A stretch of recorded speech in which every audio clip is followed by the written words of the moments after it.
All right, what's up, guys? Welcome back to another episode of the Living the Dream podcast. Today on the show, we have Constantin, who is a holistic life empowerment mentor and host of the podcast Unleash Thyself. Constantin, how you doing? I'm excellent, Timmy. Thank you so much for having me on the show, and hello, everyone. Of course, man. Thanks for coming on, and we like to jump right in. So if you could start with Yes, just telling us a little bit more about yourself and what you like to do for fun, that'd be great. absolutely. So keep it simple. I was born in Eastern Europe, Romania, during the era of the Communist Party. Then moved to Canada when I was 17 with my parents, where I now reside. I've been here for over 20 years, and I work in the tech world in my day job. But my passions lie in personal growth, self-discovery, spirituality. And for fun, I like to talk to people like yourself, Timmy, but also like to play soccer and take my dogs for long walks. Okay. Okay. How long have you had your dogs? The one is 4 years and a half. So I've had her since she was like 2 months old, and the other one is 2 years and about the same. Had her for about 2 years. I got you. I got you. And so, day job, you work for tech, and then outside of that, you do a lot of self improvement work. Tell us a little bit about the day to day in the self improvement work. Yeah, absolutely. So I grew up in a place where making mistakes was being punished, and making mistakes was not necessarily something that you wanted to show others that you're making, or showing any vulnerability or weaknesses.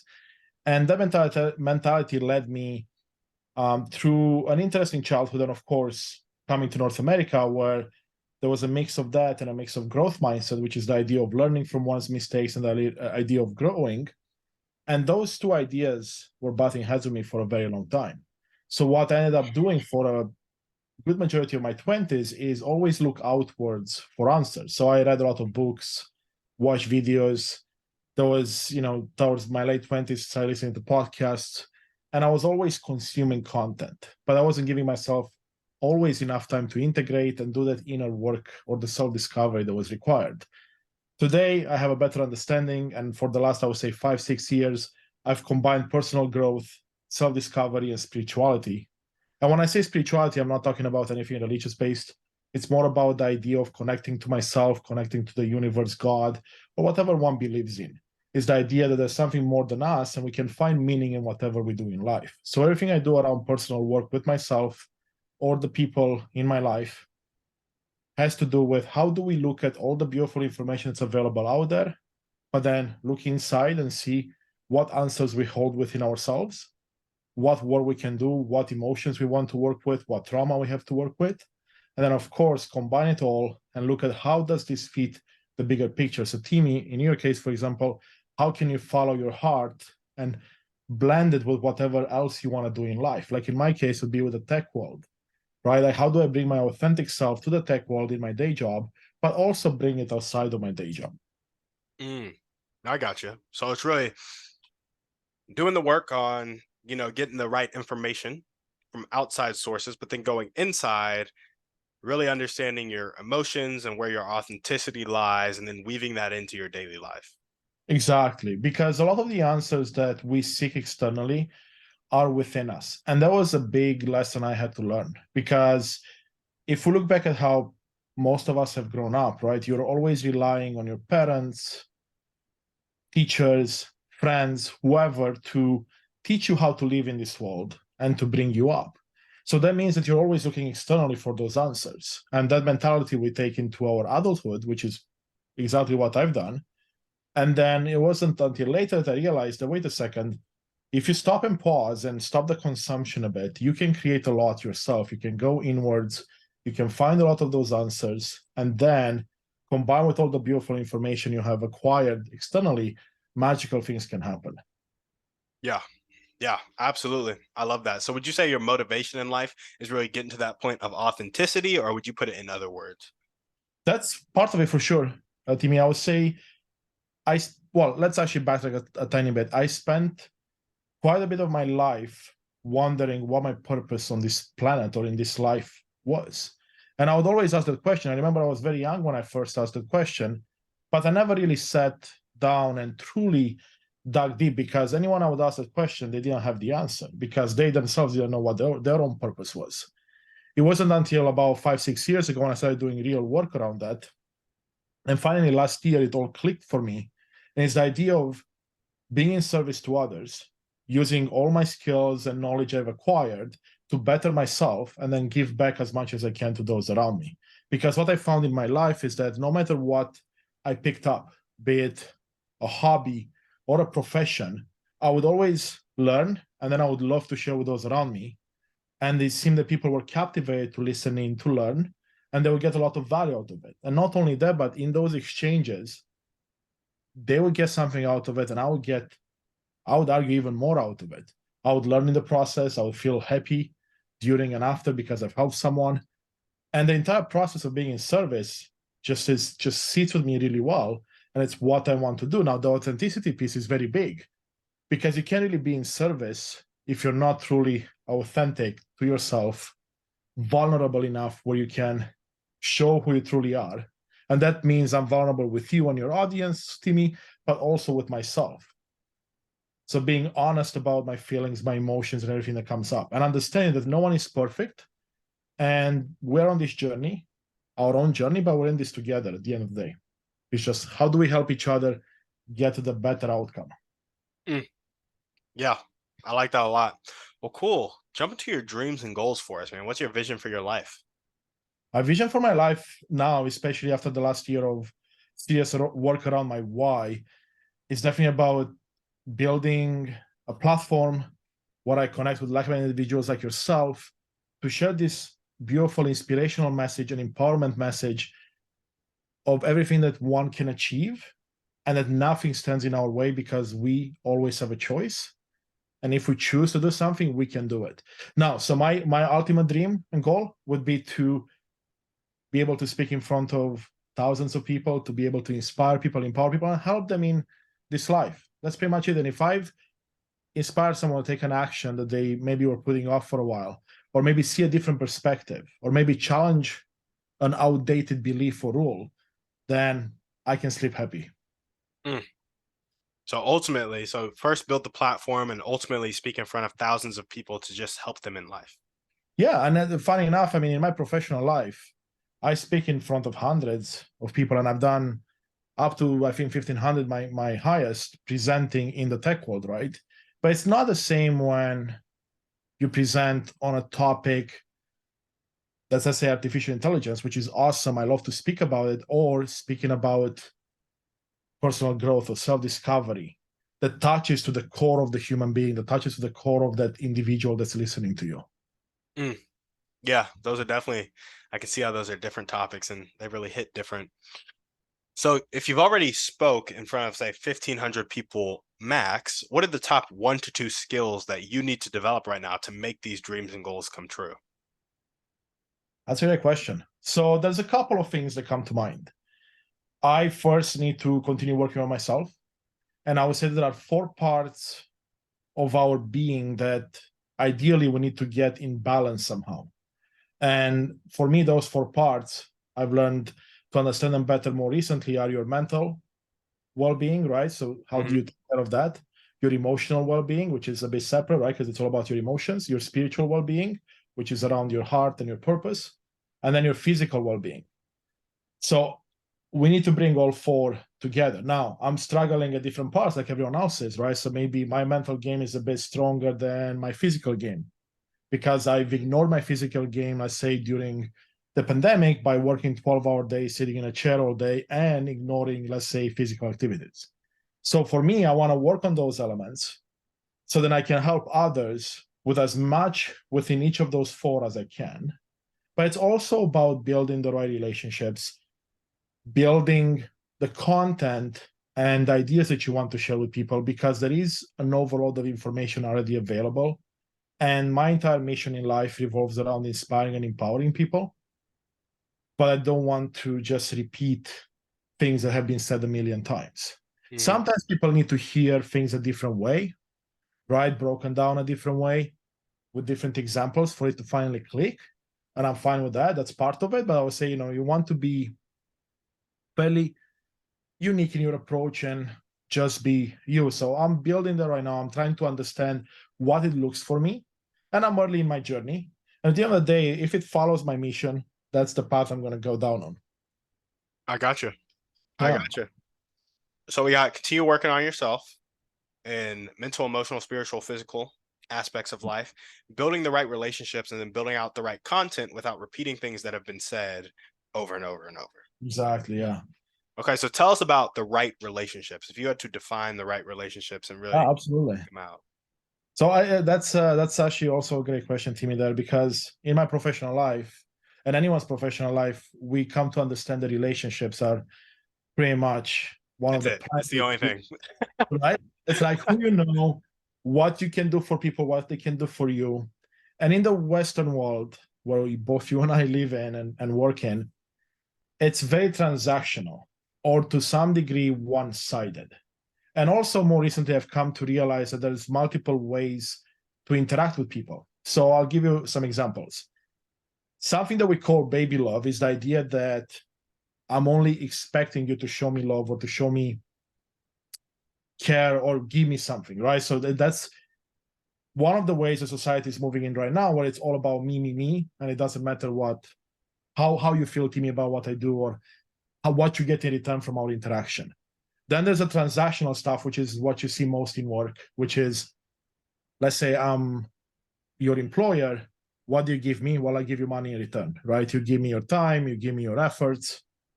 But also we see it in life nowadays. Let's say with your neighbor, well, I'll say hi, they say hi back, right? It's very transactional. And then the level where I aim to be at to really get the relationships to the best possible level is the level of almost unconditional love. The idea that I'm so happy inside, I'm so full of love, that it just spills out. And I give without expecting anything in return. And that's obviously very hard to achieve because I didn't grow up with that mentality. It's nowhere around us, but it's a mind shift. So that I bring into my relationship. So, for example, during this journey, I've learned a lot of different things. It made me a better coworker and a person to work with because now I bring my authentic self to work. I'm more joyful, right? I still keep professional, but I can be joking around. I can bring a smile to the meetings. I can make someone's day by just asking them how they are and truly asking them how they are, not just superficially.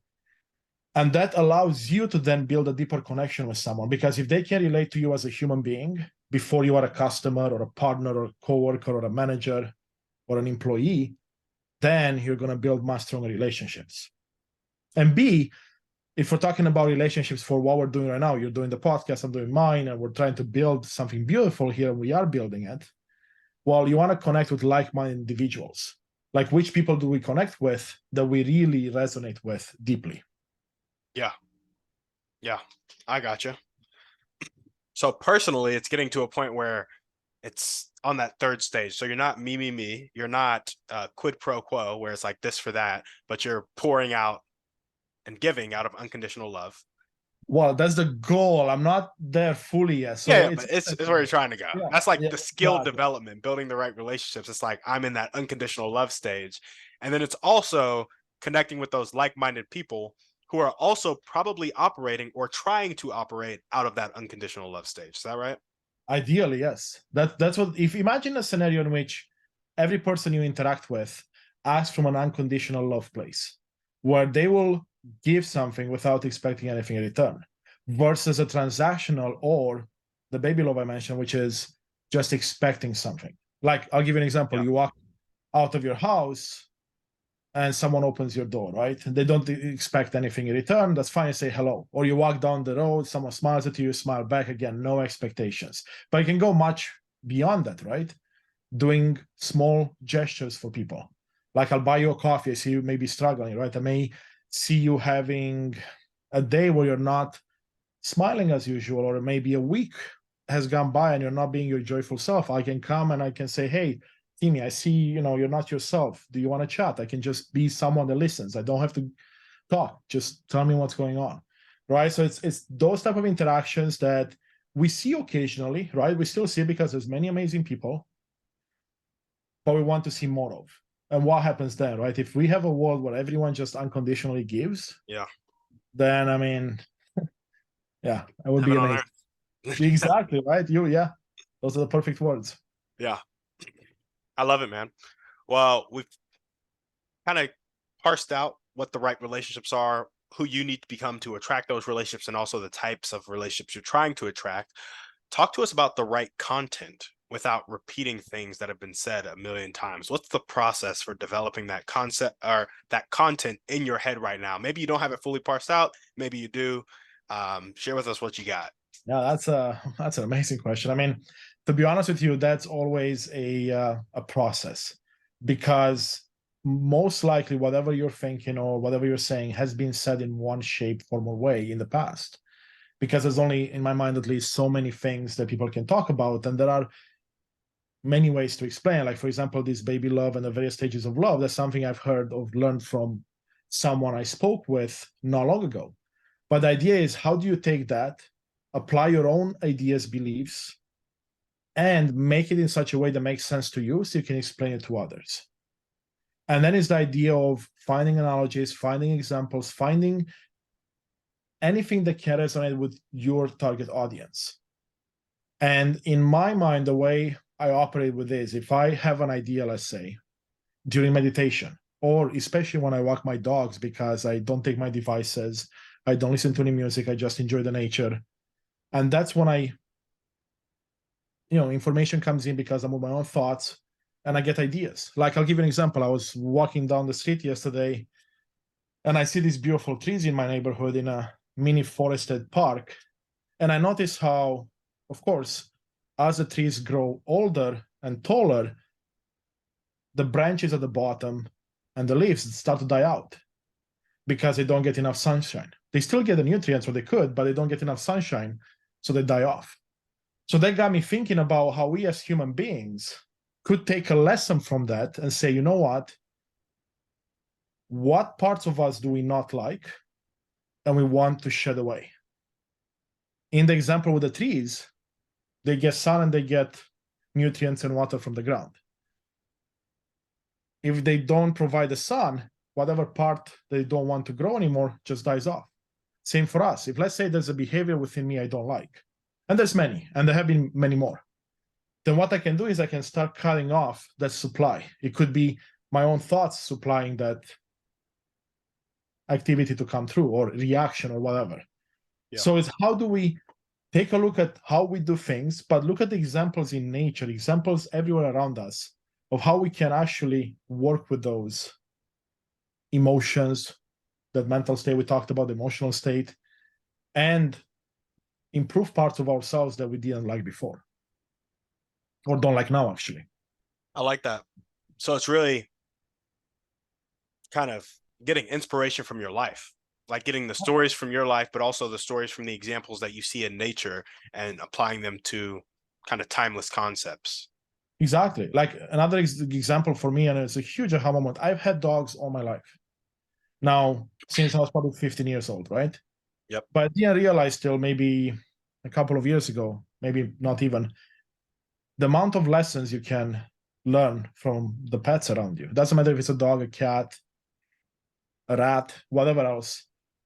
And what I've learned from my dogs, I mean, we can talk for hours, but one example was last summer when I started taking them to do some dog sports, some simple stuff, running the length of a dock, jumping for a toy I throw into a pool, right, called dog diving. But what I've realized from that and from all the walks I do is that the dog just loves to be A, with you, the owner or the person that they love, and B, doing the things they love. So they're in the moment. Like, when I go and take them out for a walk, it's their best day ever. It doesn't matter, if they had breakfast or not yet, or what they have for breakfast, or what's for dinner, or if it's raining, or if it's snowing, or if it's sunny. They'll enjoy that walk no matter what. Yeah. So that taught me the idea, wait a second, I'm someone that's always focused on the destination and not really enjoying the path. Uh-huh. How about I bring it back in the moment and enjoy the moment as much as I can? And trust me, that's a tough lesson to learn, because even now I catch myself where I'm always looking, 5 steps ahead, instead of just being grateful for the moment, enjoying the moment. Yeah, for sure. I like that example with the dogs of just so simple. They live a simple life, simple thinking, and ultimately when you boil life down to its roots, it's simple for us too. We only have today, right now. Like, literally the next second isn't guaranteed. Something wild may have to happen for your Yeah. next second to be taken from you, but it could happen, and so we'll be thinking 5 years, 10 years, 20 years down the road, and it's like you could literally get in your car tomorrow and on the way to work get in a fatal accident. Yeah. And so I like that kind of looking at dogs to see enjoyment of the moment, also loyalty too. Dogs Loyalty, are, love, unconditional love. We talked about unconditional love, right? yep, I may be raising my voice to my dog because they did something I didn't approve of. Or I could be, not necessarily ignoring them on purpose, but let's say I work a long day and then I don't get to say hi to them in time. They'll still love me the same right after. yep, Right. But what I found with human beings where we usually fail, and I'm at fault as much as anyone else, is that we think we're giving unconditional love to, let's say, our friends, our partners, family. But our unconditional love is actually very conditional. So let's say, Timmy, you and I are good friends. You're going to be my best friend. I'm going to love you until you do something I don't like. Then you're not my best friend anymore. And there's no more unconditional love. uh-huh, You can apply that to every part of life and any relationship, right? yeah, So how do we get to a place where, like, you know what, Timmy, you can make mistakes. You can be believing in something, you can believe in something else, and we can still be best friends and we can still have the best of times. And that's kind of my dream, because I want to get myself to that point, because I know I'm not there yet. No matter how much I believe I can do this, it's still a lot of work that has to be done internally. Because yeah, again, it's like all those conditionings and lessons we learned from people that we grew up with. yeah, for sure, for sure. Well, awesome. What are the highest impact daily actions that are going to tick the needle forward towards your dreams and goals? One that I've started doing about, I want to say 4 or 5 months ago, more consistently, has been just a simple act of, in the morning and at night, reminding myself of what I'm grateful for. It can be done on paper, so I have a journal I do at night. But then in the mornings, I'm just in my bed and I'm just reminding myself of the beautiful things that have happened in the last few days or week, or even the night before, like the being grateful for my pillow or the bed or the restful nice sleep or my dogs or my partner or any of those things. So once I started doing this on a consistent basis, I've seen quite a few changes in my life, and I can't wait to see where it goes. And some of the changes have been around how I react to events that in the past I would consider negative. Mm, Like, I'll give you an example. I have a couple of barbecues on my porch. One is a smoker, one is a griddle. And I was about to smoke a piece of meat last week, and the grill caught on fire. But it was such a bad grease fire that essentially melted the paint off of the smoker. So now it's pretty much ruined. I have to either refinish it or throw it out. Normally, I would freak out and my week or month would be ruined, because barbecuing and doing something like that, especially because it was around my birthday, was like kind of like my highlight. But when this happened, and it really surprised me positively, was that I said, okay, yeah, this happens. It's life, right? I mean, sure, it's just a barbecue. I can fix it or I can get another one. It yeah, doesn't have to dictate how happy I'm going to be the next minute or the next week or the next day. yeah, And that was a huge aha moment for me, because I'll tell you, like, something like that happened a few years ago. As I told you, I would be a miserable friend, partner, child, whatever whatever person I would interact with, because I would allow the negative to control my life. yeah, for sure, for sure. I love that. I love that you have a tangible result that you've already noticed from the 4 to 5 months of diligently being grateful. Yeah.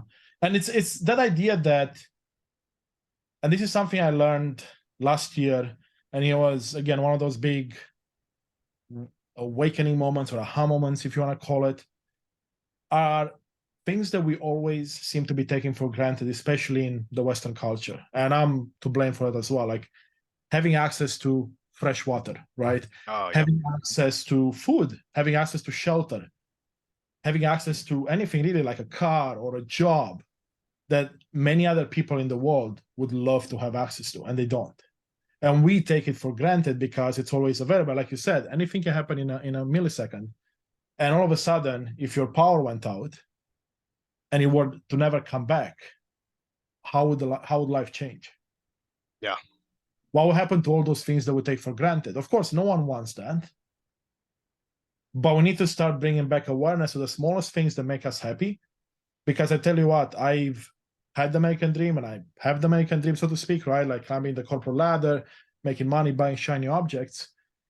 None of those shiny objects brought me any joy in life. And I always thought, okay, if I buy this fancy car, I'm going to feel so much better. And don't get me wrong, I felt really good for the first week or two. But then there was no meat behind this, or the no substance behind the meat, so to speak, right? Like there was nothing really there to hold that happiness inside, because what I have found, at least for myself, happiness comes from within, from the things you do either for yourself or for others that have meaning. Yeah. And gratefulness, or being in gratitude, is helping you see more of those things that otherwise you would take for granted or otherwise you wouldn't be able to see. Yeah. I like that. I like that a lot. What character trait do you most need to develop right now to make your dream life come true? What character trait? I would say more confidence for sure. I was always someone that lacked confidence in certain areas, but just getting myself out there, getting myself to practice, to again be grateful for what I've learned, and always bring it to the positive side.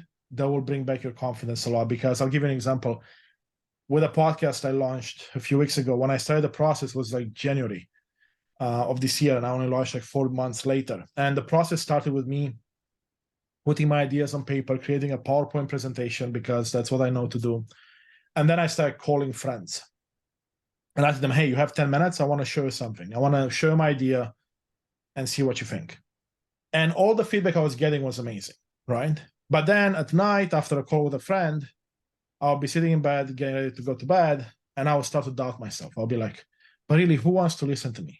But really, who am I that works in tech to talk about personal growth or spirituality or self-discovery? And I will have these, repeating plays in my head of things that perhaps I heard in my childhood. Oh, I'm not good enough to do this, or I'm not good enough to do that. And I was allowing those to control me.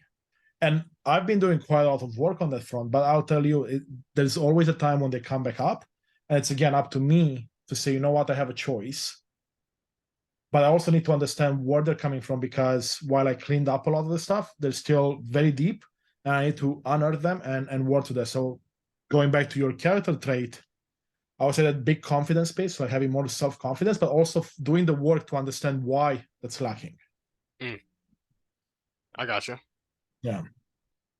And say you have maximum confidence right now. How would your life change? Put yourself at maximum confidence level. Yeah, that's awesome question. In the short term, I don't think it would change a whole lot. I mean, I would likely be more open to reaching out to, let's say, potential shows or people that I deem to be way outside of my league, so to speak, right? That might give me confidence to say, you know what? I know my stuff. I can help people like I'm helping myself, so I can do this. So I would say that in the short term, maybe like that, but in the long term, what it would allow me to do is, if you don't have to work on a certain part of yourself, that means you now have more time to work on other parts. So if I had maximum confidence, that means I now have a bit more time to work on other aspects of my life, which I want to work on. I gotcha. I gotcha. So let's see. Trying to think. I'm trying to think how your confidence would change your action towards your dreams and goals. We know you want to speak on a stage about self-improvement in front of like thousands and thousands of people. Was it 10,000 people you said, or just thousands and thousands? Just thousands. I don't want to put a fixed number. That's another Gotcha. topic we'll chat about in a second, but yeah, let's say thousands. Okay. Let's say thousands. And you want to speak on a public stage in front of thousands of people about self-improvement. Do you currently speak on any stages about self-improvement, or are you waiting to get your first speaking gig? To be honest, I haven't looked for a speaking gig yet around this. So no, I haven't done any speaking around self-improvement on any form of stage other than, of course, virtual, like we're doing right now. I've done a few of these. I've done a few on my podcast, right? But not on a formal stage. I gotcha. I gotcha. And your podcast, Unleash Thyself? Yes. Correct. How long have you been doing that for? So the idea came last August. I really put the wheels in motion in January, and then we launched in the middle of May. So about 2 weeks Okay. ago, recording. Yeah. And are you posting weekly, monthly, bi-weekly? Twice a week, actually. Twice a week. Very impressive. Yeah, and the reason being, I was actually going to do once a week, but then I was overwhelmed by how many amazing people started to reach out to me to be on the show. And the best part was that I only had the mission of the show and the name and the art, no information on me, no information on anything else, and people started reaching out. And I want to say a lot of people, I'm talking, 100 plus in the span of a couple of months Yeah, without doing any advertising. I'm like, wow, there's so many people that have amazing stories to tell. And I ended up recording, I think before I launched, I had 34 episodes recorded before yeah. I launched.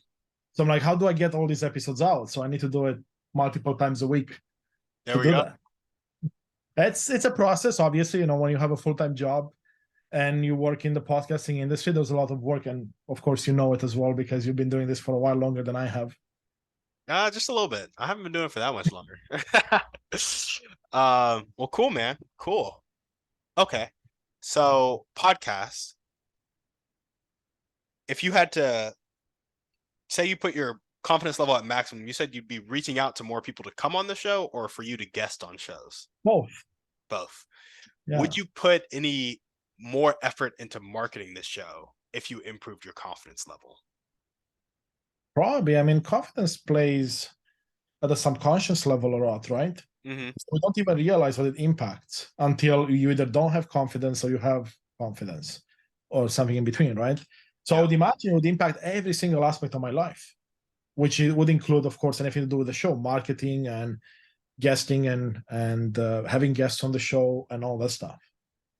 I gotcha. I gotcha. Huh. Do you have a marketing plan for the podcast right now other than getting I on other do. shows? I do. Absolutely. I do. There we I'm go. so in my professional life, I didn't mention this ahead of time, but I started as a developer, but then I went into project management. I always loved to do project management. And I got my certification. So that meant that I'm someone that likes to plan things a bit too much. Mhm. So part of the launch process was me planning every stage of the podcast as much as I could, of course, and learning from as many sources as possible. So the marketing plan for me revolves around, of course, being a guest on shows. But that has to do more with my mission because I believe that by being on your show, it's not about my show, it's about your audience, it's about the value I can bring to them. And I believe I have a message I can share based on my experiences and everything I've done in life. So that's my primary mission. If, of course, if my show gets marketed in the process, that's a cherry on top. But I also have social media going, like most people these days, and I put a small budget towards advertising and getting the word out there, doing short clips and posting them regularly on social media, and then of Gotcha. course relying on friends, coworkers, and people to spread the word. If they get value out of it, share it, and then others will get value as well. I gotcha. I Yeah. gotcha. Okay. Okay. There's and that small budget you're putting towards, is that like going on Facebook ads, Instagram ads? Is it just paying a VA to help you post reels and stuff? What is the, if you don't mind Is disclosing? You don't not have also to. a great question. Yeah, yeah, yeah. I mean, the VA piece is something I'm doing right now. So Yeah. that's a big part of the budget because with a full-time job, unfortunately, managing social media is just not feasible, Impossible. especially, yeah, exactly. Especially if you have to do some editing, which I do, if you have to do recordings, like either be a guest or have guests on the show, right? So unfortunately, time is our one final resource that we don't have enough of. So yes, a VA is huge. And the second one would be promoting Instagram posts or reels. Same with YouTube, right? Doing some Google ads. And I'm investigating right now. I don't have the answer yet. There are certain companies out of India or other places where they, for a smaller cost, they can promote your show. But I still have to validate the legitimacy of those because there's a lot of scams going around. There's a lot of potential bots being attracted to your show, and no one wants that. You want real value because at the end of the day, you want your mission, like yours and mine, Timmy, to get in front of people, right? We want to get real people listening to this and having an impact in their day-to-day life. Yeah. Yeah. Absolutely. I was talking with this guy who basically helps people market their podcasts, and I think it's like for $899, he'll get you 6,000 to 10,000 views. that he says are quality views. Now, of course, you have to vet him, and it's something I've been honestly, I'm sold on it. I just don't have the monthly cash flow to be able to put Yeah, 899 a month towards it right now. But man, I would do it in a heartbeat. yeah. Imagine like that's a great point you bring up, because having the funds to market anything in life really Yeah, can put you so much farther ahead than anyone else, because at the end of the day, more money brings more money in, right? So yeah. you can promote the shows. And I've seen people like that. And yeah, we can chat offline more about that if you'd like, and we can exchange notes and see what we discover. Yeah, man. Yeah, I was thinking because I'm like, if you're trying to get in front of thousands of people, I think the best way to do that is to scale your podcast as much as possible. Because once you get that platform, I mean, the speaking opportunities are just gonna fly towards you. And it's like you can spend a lot of time doing the organic marketing, or you could pay a lot of money up front doing the Yeah, yeah. dollars for dollars marketing. And if you do the dollars for dollars and you get 200,000 views or something, you get to 200K views a month. You'll get those speaking gigs and it'll pay you back in dividends, and you'll be able to make the impact you want to make. I really see everything we do, money is a tool to multiply impact. So if you have a good heart, money will amplify that heart. It's not really good for anything outside of that. It's like safety and security for bills and stuff, and then multiplying impact. Outside of those two things, I don't really know what I need money for, honestly. Exactly. If you have a comfortable life and you're taking care of yourself and those around you, then spread the love, right? If you have extra money, why hoard it? What's the point of having, let's say, 5 million in the bank Yep. when there's so many people going hungry next to you, literally, Yeah. or people that don't have drinking water in so many countries?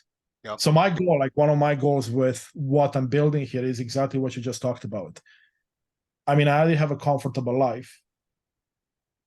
Maintain that, and then everything that's extra, of course, part of it goes in the podcast and building this and having more impact, but a big part of it will go back to the communities.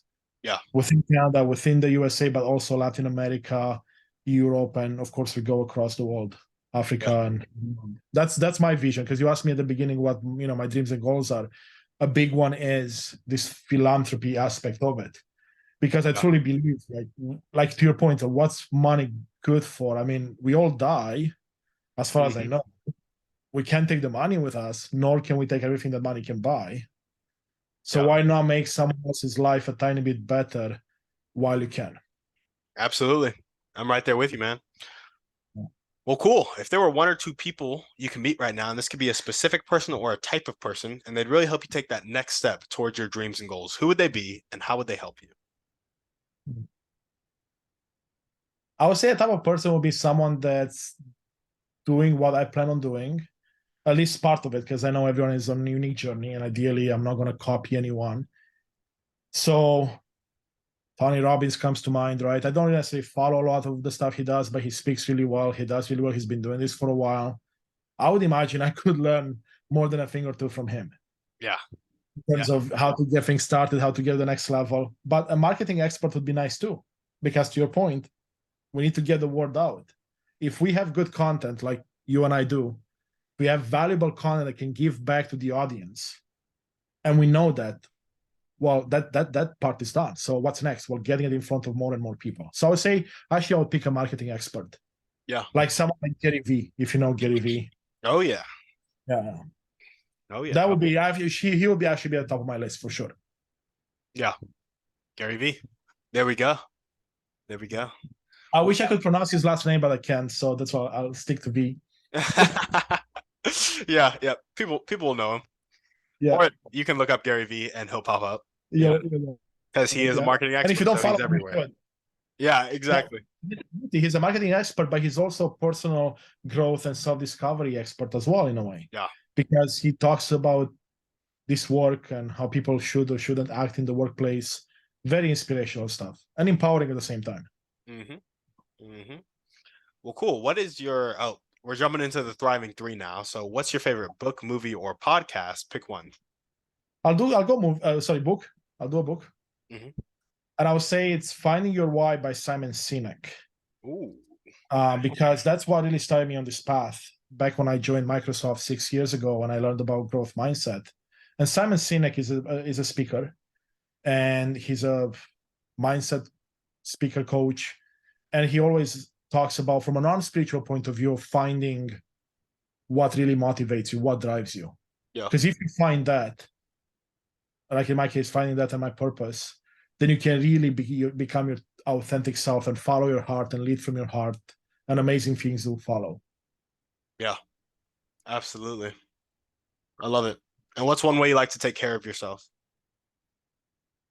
Right now, it's mentally and emotionally through meditation and the practice of gratitude, mindfulness, all those things I'm incorporating more and more into my life. The next one will be on the physical plane, improving the way I eat and increasing my exercise. Yeah, I got you. I got you.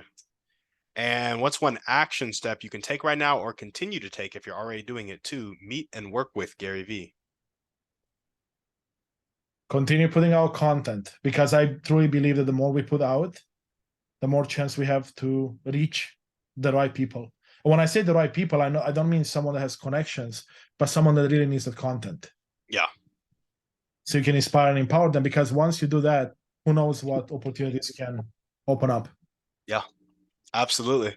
Now we got our final series of questions here. First one, what is one limiting belief that continues to pop up in your life, if any? That who am I to be doing A, B, or C, like the podcast, like coming on the show. Yep. Yep. So that's definitely a big one. And where does it come from? I would say it's learned behavior from my early childhood. When, again, growing up in Eastern Europe during the communist era, you couldn't necessarily be yourself, right? Because there was a lot of fear-based rules and policies in place. So in school, and you had to follow a certain dogma, and same with your parents or grandparents, whoever raised you and whatever they knew. So I say it definitely comes from how I was raised and whatever experiences I had in those years that I can't necessarily fully remember yet. I'm still doing the work, so I could be 100% wrong, but that's what intuition tells me. Yeah, I got you. And what limiting actions or inactions reinforce this belief? What reinforces this? Me allowing those thoughts to exist in my mind. So let's say they come up, I have a choice if I interact with them or not. So if I choose to not interact with them, then they wouldn't be reinforced. But because I choose to, then I'm reinforcing them. I got you. And if you were to change this limiting belief into an abundant phrase that really spoke to your heart in the way that you needed to hear it, what would that phrase be? We always have a choice, which means that even if I believe I'm not good enough for something, that's a choice I can change. Yeah. So I can choose to believe I am more than worthy enough for anything in my life, be it a podcast, guesting on a podcast, money to come into my life, a career I want to come into my life, anything that people usually limit themselves with. So I would say, yeah, change, reframing it from I'm not good at something to I am more than adequate for whatever. Fill in the blanks. I love it. And when the limiting beliefs start to take over, what thoughts or actions do you resort to in order to take back control, reorient towards abundance? I love that question. And the reason I'm smiling here is because there's something I started doing only for 2 weeks. And it has such an impact on me. And I didn't even realize until 2 days ago when one of these limiting beliefs came up. And for the first time in a long time, I was feeling a bit down on myself for no good reason. Like there were no good reasons other than me entertaining these ideas that came to my mind. I'm not good enough. Why am I wasting my time, resources, whatever? And the exercise I'm about to tell you is the idea of taking 5, 10 minutes, 15 minutes, sitting with yourself and just talking to yourself, but not from the mind, from the ego, from the heart. Like, what do you feel? And that's an exercise I'm doing every day as part of a coaching program I'm with a mentor. So just trying different things to see what works for me. And that really worked for me. Honestly, like that day, it was Saturday, actually, it was like a few days ago, 2 days ago now. I came downstairs in my office where I am right now and sat down. I had a conversation with myself for 10 minutes and my mood elevated. Like I was like, what just happened? And literally all I did was I talked to myself, asked myself questions. Why am I feeling this way? Why am I believing this? I know I've done A, B, and C. I am proud of myself. Because I am proud of myself for what I've come. I know there's a lot more work and just going through that. And I never got to the root of the cause in that one conversation, but I dug deep enough and I was able to contradict some of those limiting beliefs to the point that all of a sudden my mood elevated. Yeah, I love it. That's awesome, man. We got And one one of last. the things you talk to yourself, it has to be out loud because I tried to do it in my mind and it didn't work for me. So I actually literally I sit down and I talk to myself. Yeah, there's a different level of intentionality when you start speaking words out loud. And I think yeah, man, I think our words just have a lot of power. And when you start saying it out loud, you're intentionally, it's kind of like aligning your thoughts with your body in a way, I think because so, right. you have to think to speak. Like, Yeah, yeah, do. yeah, sure. Very No, hard to be saying one thing and thinking another. So, yeah, absolutely, Timmy. Yeah, absolutely. yeah. Well, cool, man. We got one last question for you. Ready for it? For sure. What is your favorite belief about yourself?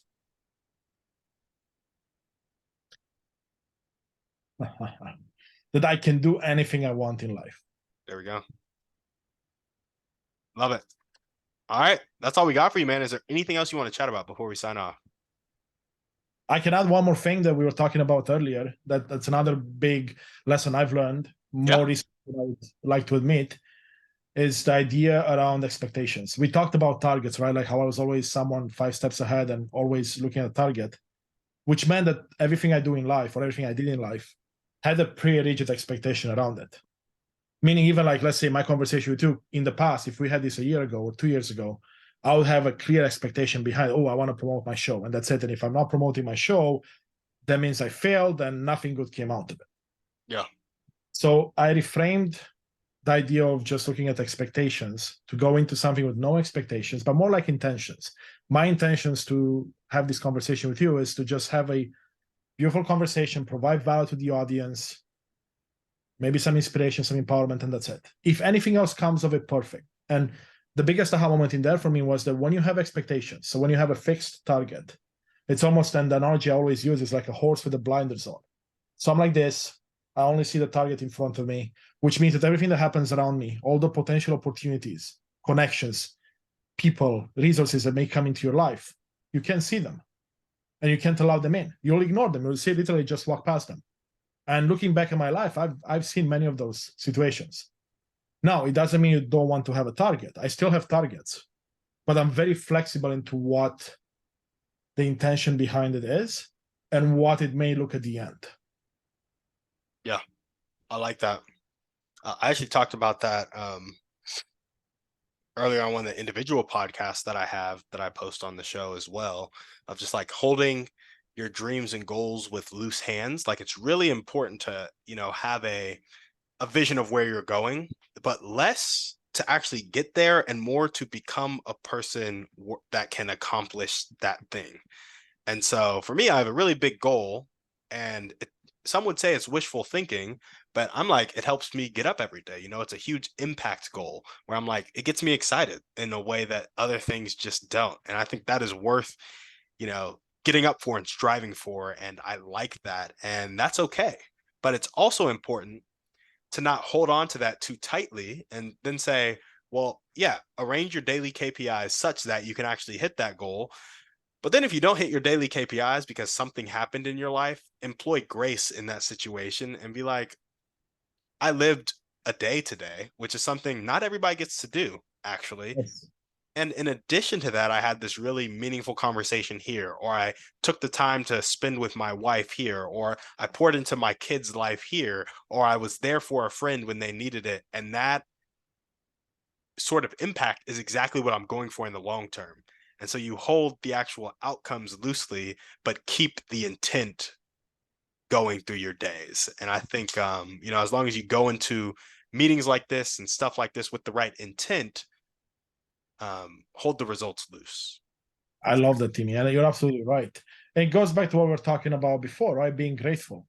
Mm-hmm. Because you said you may have not achieved everything you wanted in a specific day, but did you drink clean water all day? Yep.